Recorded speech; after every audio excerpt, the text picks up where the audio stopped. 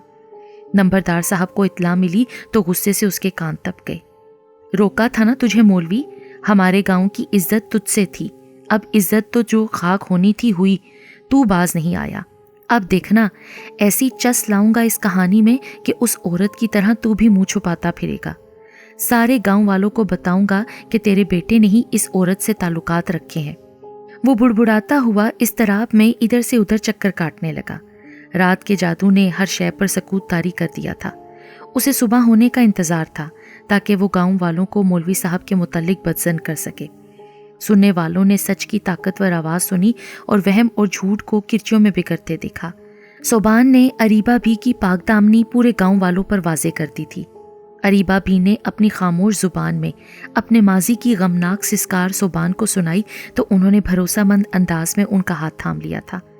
مولوی صاحب نے زنگ زدہ فیصلے سے پیچھے ہٹ کر خود پر اللہ کا احسن رنگ چڑھا لیا تھا۔ اریبہ بھی نے نوشابہ کو ساتھ لگایا اور اس کا ماتھا چومنے لگیں۔ شاید وہ جان گئی تھیں کہ اس کے دامن سے تہمت کا داغ دھونے میں اس کی نادیدہ صلاحیتوں کا بڑا ہاتھ تھا۔ اسی صبح نمبردار کی کٹی پھٹی لاش شہر خاموشاں جیسے چڑیلوں اور افریتوں کے ڈراؤنے بسیرے کے قریب جنگل سے ملی تھی۔ ایک سے زائد خونخوار کتوں نے اسے صوبان پر تہمت لگانے کی مہلت ہی نہیں دی تھی۔